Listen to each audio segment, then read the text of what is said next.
আমরা চলে এসেছি দমদম সিঁথি অঞ্চলে। আপনাদের কাছে এর আগেও আমাদের একটা ব্লগস ছিল, সেটা আমরা জানিয়েছি। কিন্তু আজকের যে ব্লগসটা, সেই ব্লগসটা আমার মনে হয় সমগ্র পৃথিবীর কারোর কাছেই নেই। কারণ অনেক গণ্যমান্য ব্যক্তিত্ব, তাদের গলা কেউ আজকে পৃথিবীতে নেই। তবে ভারতের মার্ক্সবাদী কমিউনিস্ট পার্টি স্বয়ং আলিমুদ্দিন স্ট্রিটের কাছে এই গলা আছে বলে তো আমার মনে হয় না। সেগুলো আপনাদের কাছে শোনাবো। আমাদের সঙ্গে রয়েছেন বিখ্যাত সাহিত্যিক আমাদের বাপ্পা মিত্র মহাশয়, দেবাশিস মিত্র মহাশয়। কি বলবেন? আগের দিন তো আমরা অনেকটা এগিয়েছিলাম, কিন্তু ওনার যা ভাণ্ডার, সেই ভাণ্ডার কিন্তু একদিনে বা দুদিনে সম্ভব নয়। যাই হোক, আমরা আবার এসেছি ওনার সেই সোনার খনিতে। আমরা আশা করি আজকে আরও কিছু বিশেষ চমক দেখাতে পারবো। চলুন যাওয়া যাক। হ্যাঁ, এটি দমদম সিঁথি অঞ্চলে এনার বাস। তবে বিশেষ কারণের জন্য আমরা তার বাড়ির ঠিকানাটা দিতে অপারগ, কারণ এত মূল্যবান, বলতে গেলে অ্যান্টিকেরও অ্যান্টিক জিনিস রয়েছে, সেই জন্যে তার সিকিউরিটির প্রশ্নে আমরা তার বাড়িটা জানাচ্ছি না। তবে এটি দমদম সিঁথি অঞ্চলে ওনার বাস। বা ভদ্রলোক মহাশয়ের নাম পাঁচু গোপাল বিশ্বাস মহাশয়। চলুন দেখে নেওয়া যাক। নমস্কার, আমরা আবার হাজির হয়েছি আমাদের শ্রদ্ধেয় রেকর্ড সংগ্রহকারক পাঁচু বাবুর কাছে। আমরা আগের দিনও এসেছিলাম দাদার কাছে, কিন্তু বিষয় হচ্ছে দাদা এত বিশাল একটা সংগ্রহশালা আমাদের দেখিয়েছেন, তাতে সেটা একদিনে বা দুদিনে সম্ভব নয়। আমরা ফিরে এসেছি এবং আপনাদেরও নিশ্চিন্ত করছি যে আমরা কিন্তু বারবার এই দাদার এই ভান্ডারে আসবো, সুতরাং ঘাবড়াবার কিছু নেই। অনেক চমক অপেক্ষা করছে। দাদা, আজকে কিছু পাবো তো আপনার কাছ থেকে? হ্যাঁ, আপনি তো সব বার করে রেখেছেন। সেই চমকের দিকে আমরা বরং আস্তে আস্তে এগোই, কথা না বাড়ি। দ্বিতীয় পর্ব এটা আমরা তো মোটামুটি আবার শেষ করা যাবে না, এর পরবর্তী আরো অনেক রয়েছে। তাহলে ধাপে ধাপে এগুলো আমি আজকে বিশেষ করে ওই স্পিচের উপর বিশিষ্ট যারা দেশনায়ক এবং মনীষী যারা, তাদের স্পিচগুলো আজকে আমি দেখাবো। আমি তো মানে আর অপেক্ষা করতে পারছি না। আমি তাড়াতাড়ি বলবো যে এবার শুরু করে দেওয়া যাক। আমাদের সামনে কি চমক নিয়ে আসেন, চলুন দেখা যাক। আপনাদের মতো আমরাও কিন্তু উৎসাহে বসে আছি। আচ্ছা, প্রথম আপনার কাছ থেকে আমরা জানতে চাইছি যে এই যে রেকর্ডটা, এই রেকর্ডটা কার শোনাতে যাচ্ছে? প্রথমটা সবই শোনানোর মানে বিষয় এগুলো। তার মধ্যে আমি প্রথমটা দেখাচ্ছি নেতাজি সুভাষচন্দ্র স্বাধীনতার আগে উনি যে একটা মেসেজ দিয়েছিলেন, সেই মেসেজের একটা অংশ আমি বাজিয়ে শোনাচ্ছি। আচ্ছা, আপনার কাছ থেকে আমরা আরেকটা জিনিস জানতে চাইছি যে এখানে আপনি বললেন যে নেতাজি সুভাষচন্দ্র বসুর হাতে স্বাক্ষর রয়েছে। হ্যাঁ হ্যাঁ, এটা একটু দেখাবেন না? হ্যাঁ হ্যাঁ, নিশ্চয়ই। তো দেখে নিন আপনারা। এই দেখুন নেতাজি সুভাষচন্দ্র বসুর হাতের স্বাক্ষরটি। স্বাক্ষরিত রেকর্ড। এই হচ্ছে ওনার হাতের স্বাক্ষর। এটাতে উনি রেকর্ড করেছিলেন। আমরা এবার শুনে নেব। অত্যন্ত বিরল থেকে বিরলতম ইতিহাসের সাক্ষী হতে চলেছে আজকে আমরা দেখতে পাবো। এবং আমাদের প্রায় 100 বর্ষ ক্রস করে যাওয়া যে হিজ মাস্টার ভয়েসের এই যে সেই কলের গান, আমরা দেখুন উনি লাগাচ্ছেন কি সুন্দর, এখনো পর্যন্ত জীবিত রয়েছে। কেউ বেঁচে নেই, কিন্তু তাদেরকে আমাদের পাঁচু গোপাল বিশ্বাস মহাশয় তিনি বাঁচিয়ে রেখেছেন। ও, এটা দম দেওয়া হচ্ছে না? হ্যাঁ, বাহ, দমের ওপর এগুলো সব বিষয়। এই চালু হলো।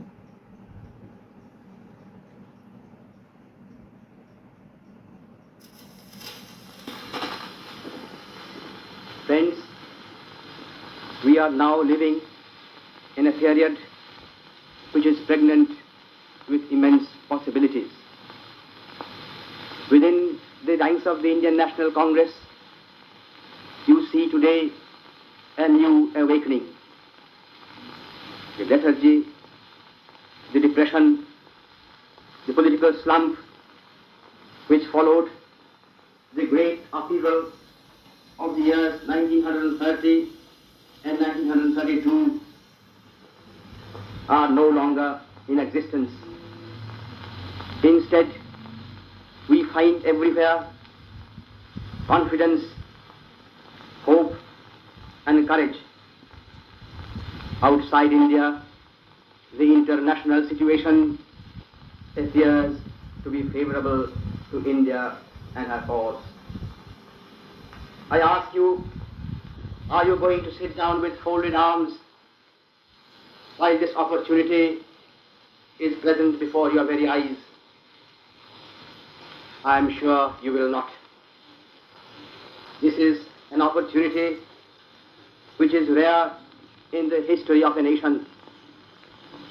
I am sure, and I believe you, my countrymen, will agree with me that this is an opportunity which we cannot afford to lose, which India will not lose. I therefore appeal to you to rally round the banner of the Indian National Congress, which is the banner of freedom. I appeal to you to go out in your hundreds and in your thousands to the remote villages of India to preach the message of the Indian National Congress, which is the message of freedom. And I appeal to you to so organize and discipline yourselves as to make yourselves worthy of participating in this great struggle for freedom. আমরা একটা নেতাজি সুভাষচন্দ্র বসু তিনি এই স্পিচটি তিনি দিয়েছেন এবং তার হাতের স্বাক্ষরিত আজকে পাঁচু গোপাল বিশ্বাস মহাশয় অত্যন্ত দুর্লভ এবং দুষ্প্রাপ্য। এটা মনে হয় কারোর কাছেই আছে বলে কি মনে হয় আপনার? হয়তো থাকলেও থাকতে পারে, কারণ এগুলো তো বেশি বেরোয়নি। স্মারক হিসাবে হয়তো কিছু কিছু বিশেষ ব্যক্তিত্ব যারা তাদের এগুলো দেওয়ার জন্য, যেমন রাজভবনে, দিল্লিতে, আকাশবাণীকে, এইরকম আর কি। আচ্ছা আচ্ছা। সেই হিসাবে আস্তে আস্তে ও কোম্পানি ঘরে ওইগুলো যে কপি ছিল, তো পরবর্তীকালে হয়তো সে কোম্পানিতে রেকর্ডগুলো সব দোকানে দিয়ে দিয়েছে বিক্রির জন্য। সেই খুঁজে খুঁজে তার থেকে আমি এগুলো বার করেছি। এতক্ষণ আপনারা নেতাজি সুভাষচন্দ্র বোসের কণ্ঠ শুনলেন, কিন্তু এটা কখনোই ভাববেন না যে পাঁচুবাবুর কাছে ওই একটিমাত্র রেকর্ড আছে, তা কিন্তু নয়। নেতাজি সুভাষচন্দ্র বোস আমাদের হৃদয়ের ধন, তার অনেক কণ্ঠ কিন্তু ওনার কাছে ধরা রয়েছে, এবং সময়ের অভাবে অনেক ব্যক্তিত্বকে আমরা হাজির করতে পারি, এবং সময়ের অভাবে আজকে আমরা একটাই শোনালাম। আমরা আবার আছি, পরবর্তীকালে নিশ্চয়ই শোনাবো। আচ্ছা, এবার কি শোনাবেন দাদা? তার আগে নেতাজি আমি দেখিয়ে দিই। নেতাজি এই যেমন এটা ছবিটা তুলেই হবে যে বাংলায় 1943 সালে টোকিও বেতার কেন্দ্র থেকে এটা ভাষণ দিয়েছিল বাংলায় এবং ইংলিশে। আচ্ছা, 1943 সালে টোকিও বেতার কেন্দ্র থেকে নেতাজি সুভাষচন্দ্র বসু এই রেকর্ডটি করেছিলেন। হ্যাঁ। আচ্ছা, একটা বাংলা এবং একটা ইংরেজি। ও, একটা বাংলায় আছে, একটা ইংলিশে রয়েছে। এটা ইংলিশে, দেখুন। আর এটা বাংলা। ঠিক আছে। আচ্ছা, আপনার কাছে একটা জানতে চাইছি, একটু খুলবেন, একটু রেকর্ড একটা খুলবেন। আচ্ছা, এটা জানতে চাইছি যে রেকর্ডগুলো কি দিয়ে তৈরি? এগুলো সাধারণত ব্রিটিশ আমলে হয়েছিল, এবং একরকম গালা এবং মাটি। মাটিটা হচ্ছে একটা অন্য একটা রকম, হয়তো বিদেশ থেকে হয়তো এনেছিল। এটা হচ্ছে মাটি এবং গালা দুটো মিক্সড করে তরল পদার্থ করে একটা ডাইসের মধ্যে করে যান, ডাইসের মধ্যে ফেলে ওই অবস্থায়, কাঁচা অবস্থায় ওই রেকর্ডিংটা আপনার হয়েছিল, যেটা আমরা শুনে এসেছি। হ্যাঁ, এইভাবেই এই পদ্ধতিতেই কোম্পানি রেকর্ডগুলো করতে হয়। ঠিক ঠিক। তাহলে দাদা এবার কি শোনাবেন আমাদের? এবার আমি গান্ধী, মহাত্মা গান্ধীর ওপর একটা স্পিচ, সেটা সবই স্পিচ আছে। আচ্ছা, বুঝতে পেরেছি। এবার স্পিচ একটা গান্ধীর, একটা মহাত্মা গান্ধী। আচ্ছা, শোনান। আচ্ছা। তাহলে আপনারা বুঝতেই পারছেন আমাদের দাদার কাছে কত চমক রয়েছে। এবার আমরা দাদার সংগ্রহশালা থেকে আমরা মহাত্মা গান্ধীর একটা কণ্ঠ শুনব, এবং আমাদের আরেকটি বিষয় আছে। আচ্ছা, মহাত্মা গান্ধীর হাতের স্বাক্ষর রয়েছে? হ্যাঁ, রেকর্ডও রয়েছে মহাত্মা গান্ধীর স্বাক্ষর। এই দেখুন। ওরে বাবা, এই দেখুন নিচে মহাত্মা গান্ধীর নিজের হাতের স্বাক্ষরের রেকর্ড, অত্যন্ত বিরল থেকে বিরলতম। এবং এইখানে যে রেকর্ডটি হয়েছিল দেখুন, এই দেখুন সেই গ্রামোফোন কোম্পানি থেকে এই একটি জিনিস বের করা হয়, তাহলে একটুখানি শুনে নি। হ্যাঁ, এবার আমি এটা বাজিয়ে শোনাচ্ছি। দেখুন, শতবর্ষ পেরিয়ে গেছে সেই কলের গান, সেই কলের গানে আজকে কিন্তু আমরা দেখে নিচ্ছি মহাত্মা গান্ধী আজকে জীবিত হয়ে উঠছে এবং কণ্ঠ এখনো জীবিত। কণ্ঠটা এখনো জীবিত, মনে হচ্ছে এখনো উনি জীবিত হয়ে রয়েছেন। এই দেখুন সেই কলের গান, দেখুন সেই দম দেওয়া হচ্ছে। শতবর্ষ পার হয়ে গেছে। শতবর্ষ পার হয়ে গেছে, এই জিনিস আমরা কোনোদিনও দেখিনি।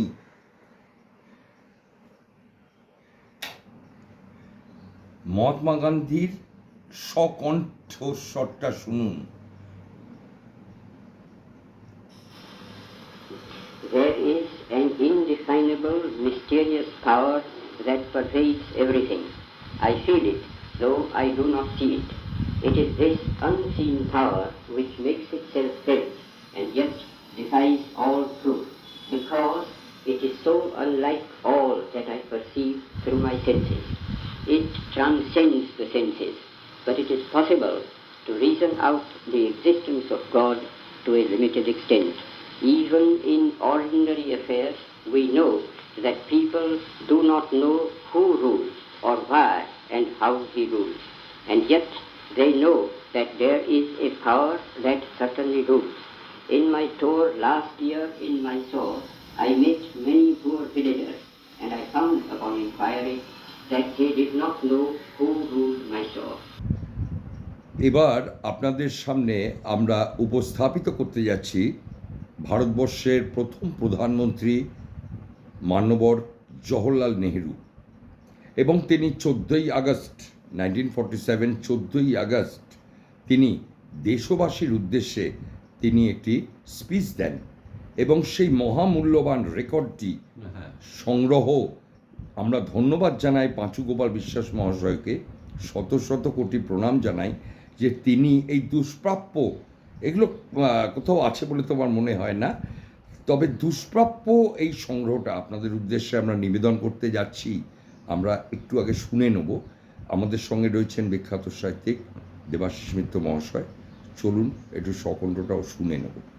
দেখুন, 14ই আগস্ট মিডনাইটে 1947 সালে জওহরলাল নেহেরু যে স্পিচ দিয়েছিলেন ভারতবর্ষের জনগণের উদ্দেশ্যে, সেটি আজকে আপনার কলের গানে বাজানো হচ্ছে।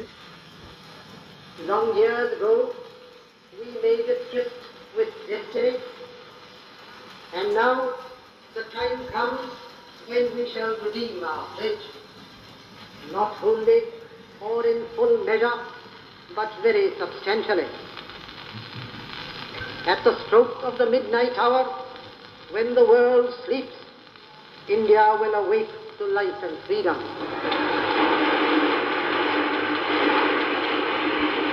Let this blast of cheering now. A moment comes, which comes but rarely in history, when we step out from the old to the new, when an age ends, and when the soul of a nation, long suppressed, finds utterance. It is fitting that at this solemn moment we take the pledge of dedication to the service of India and her people, and to the still larger cause of humanity. RM channel উপস্থাপিত হয়েছে পাঁচু গোপাল বিশ্বাস মহাশয়ের সংগ্রহশালায়, এবং আপনাদেরকে দেখিয়ে দেবো যে কত সংগ্রহ। দেখুন, সমস্ত বাক্স ভর্তি রেকর্ড, পুরো কাগজে মোড়ানো রয়েছে, অত্যন্ত দুষ্প্রাপ্য, অ্যান্টিক বলা ভুল, তার থেকেও যদি কিছু থাকে। এবং এই আলমারিটা দেখুন, ঠাসা পুরো, এরকম প্রচুর আলমারি রয়েছে, পুরো ঠাসা, জায়গার অভাবে উনি রেখেছেন এইভাবে। এবং আপনাদের কাছে একটা দেখাবো হিজ মাস্টার ভয়েসের, দেখুন কিভাবে উনি যত্ন করে এটা রেখেছেন। এই সেই হিজ মাস্টার ভয়েস, মনে হচ্ছে কালকে কেনা। আচ্ছা, এটার বয়স কত হলো? প্রায় 80-82 বছর তো হবেই। এটা 82 বছরের, 80-82 এরকম হবেই। এটা হচ্ছে হিজ মাস্টার ভয়েসের। আচ্ছা, এরপরে আপনি কি শোনাতে যাচ্ছেন? এরপর ধরুন আচ্ছা রবীন্দ্রনাথ রবীন্দ্রনাথ শোনাই এবারে। রবীন্দ্রনাথ ঠাকুর। রবীন্দ্রনাথের বাবা, ওইটাই চালাবো নাকি ওটাই না এটাই চ্যানেল। আচ্ছা বেশ, তাহলে এইটাই চালাবো। বিশ্ববরেণ্য কবি রবি ঠাকুরের 1926 সালে 1926 সালে তখন গামাফোন কোম্পানি ছিল বেলেঘাটায়।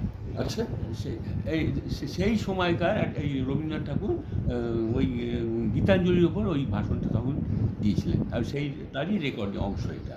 আচ্ছা আচ্ছা আচ্ছা, দেখি একটু রবীন্দ্রনাথের এবার কণ্ঠস্বর দেখুন, সেই কলের গান। আজকে 2025, উন্নত টেকনোলজি রয়েছে, কিন্তু দেখুন জীবিত কলের গানের মাধ্যমে জীবিত করে রেখেছেন বিশ্ববরেণ্য কবি রবীন্দ্রনাথ ঠাকুরকে, রবীন্দ্রনাথ ঠাকুরের কণ্ঠকে। এবং এটি নোবেল প্রাইজ যখন তিনি পাচ্ছেন সেই সময়কার কণ্ঠস্বর।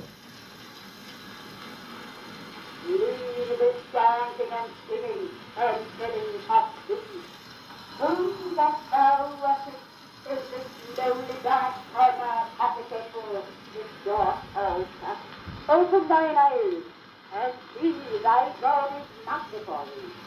He is there, where the tiller is filling the hard ground, and where the pathmaker is breaking stone. He is within, in sun and in power, and his garment is covered with dust. Put off thy holy mantle, and he will let him come down on the dusty earth. Deliverance. Where is this deliverance to be found? Our Master himself has joyfully taken upon him the count of creation. He is bound with us all forever. Come out of thy meditation and leave aside thy flowers and incense. What harm is there if thy clothes become tattered and stained? Meet him and stand by him in toil and in sweat of thy brow. আমরা পাঁচুবাবুর কাছ থেকে তো বিভিন্ন মনীষীদের কণ্ঠস্বর পাচ্ছি। এবার শ্যামাপ্রসাদ মুখার্জি, যিনি ছিলেন বাংলার বাগ, আশুতোষ মুখোপাধ্যায় সুপুত্র, এবং সেই সময় ক্যালকাটা ইউনিভার্সিটির এক্স ভাইস চ্যান্সেলর ছিলেন, এবং ওনার গীতি আলেখ্যের মধ্যে ওনার কণ্ঠ আমরা শুনতে পাবো। ও, শোনান। এটাই কি শ্যামাপ্রসাদ মুখোপাধ্যায় গীতি আলোকের মধ্যে ওনার কণ্ঠস্বর? শিক্ষার উপর এটা, শিক্ষার উপরে। একটা পাঠ আমি এটা হ্যাঁ, একটু শোনাই। শুনে নি। সঙ্গীত আছে, সঙ্গীতের মধ্যেও একটা আর কি ওনার কণ্ঠও রয়েছে। বুঝতে পেরেছি। ওনার আরেকটি প্রতিভা বা যাই হোক, এটা আমরা পরিচয় পাচ্ছি আজকে, কারণ ওনাকে তো সবাই রাজনৈতিক ব্যক্তিত্ব হিসেবেই চেনে, কিন্তু উনি যে বাংলার বাঘ আশুতোষ মুখোপাধ্যায়ের পুত্র, এবং তার সাংস্কৃতিক মানসিকতা তার মধ্যে ছিল, সেই প্রমাণটা আজকে আমরা একটু পাবো। মানুষ যে সে তার দেশকে ভালোবাসে, জননী আর জন্মভূমি স্বর্গের চেয়েও বড়। যে মা আমাদের জন্ম দিয়েছেন, যত্ন করে মানুষ করেছেন, তাকে আমরা ভালোবাসি। তেমনি যে দেশে আমরা জন্মগ্রহণ করেছি, যে দেশের বায়ু আমরা প্রতি নিঃশ্বাসে গ্রহণ করছি, যে দেশ আমাদের ক্ষুধার অন্ন তৃষ্ণার জল জোগাচ্ছে, সেই দেশকে, আমাদের সেই জন্মভূমিকে আমরা ভালোবাসবো। কিন্তু শুধু জয় বলে চিৎকার করলেই বা স্বদেশী গান গাইলেই দেশকে ভালোবাসা হয় না। দেশকে ভালোবাসতে হলে প্রথমে নিজে মানুষ হতে হবে, তারপর দেশের সেবা করতে হবে, দেশের কাজ করতে হবে, দেশের জন্য ত্যাগ স্বীকার করতে হবে। আমাদের চারিপাশে যে দিন দুঃখী আছে তাদের দুঃখ দূর করতে হবে, তাদের লেখাপড়া শিখিয়ে মানুষ হতে সাহায্য করতে হবে। আর সবার উপরে আমাদের সকল কাজে ও কথায় দেশের সম্মান বজায় রেখে চলতে হবে। তবেই আমাদের দেশ বড় হবে, আমাদের দেশের প্রতি ভালোবাসা সত্য হবে। এবার আমরা সরোজিনী নাইডুর নিজস্ব কণ্ঠে তারই লেখা কবিতা আমরা এবার শুনতে পাবো। এই প্রথম শুনছি। Lightly, oh lightly we bear her along. She sways like a flower in the wind of our song. She skims like a bird on the foam of a stream. She floats like a lark from the lips of a dream. Gaily, oh gaily we glide and we sing. We bear her along like a pearl on a string. Softly, oh softly we bear her along. She hangs like a star in the dew of our song. She springs like a beam on the brow of the tide. She falls like a tear from the eyes of a bride. Gaily, oh gaily, we glide and we sing. We bear her along like a pearl in a string. এবার আমার মনে হয় ভারতের communist party মার্ক্সবাদী যারা আছেন, খোদ আলিমুদ্দিন স্ট্রিটও মনে হয় যে লেনিন, অনেকে বলে লেলিন, নো লেনিন, তার স্বকণ্ঠটা আপনাদেরকে এবার শোনাবো এবং উপস্থাপিত করব সমগ্র পৃথিবীর মানুষের কাছে। রোমহর্ষক, যা আজকে শুনে নিন লেনিনের কণ্ঠস্বর। অনেক উপহারের মধ্যে আজকের এই শেষ পর্যায়ে অনুষ্ঠানের একটা বিশেষ উপহার আমরা লেনিনের কণ্ঠস্বর শুনতে চলেছি। দাদা, তাহলে শুরু করা যাক। হ্যাঁ, এই ছবি। Памяти председателя Всероссийского Центрального Исполнительного Комитета товарища Якова Михайловича Свердлова. Речь товарища Ленина. Памяти председателя Всероссийского Центрального Исполнительного Комитета товарища Якова Михайловича Свердлова. Кто работал изо дня в день с товарищем Свердловым, тем особенно ясно, что его исключительный организаторский талант обеспечивал нам то, чем мы гордились полным правом. Он обеспечивал возможность дружной, целесообразной, организованной работы, которая была бы достойна организованных пролетарских масс, той работы, без которой не могло бы быть успеха, и которая всецело отвечала потребностям пролетарской революции.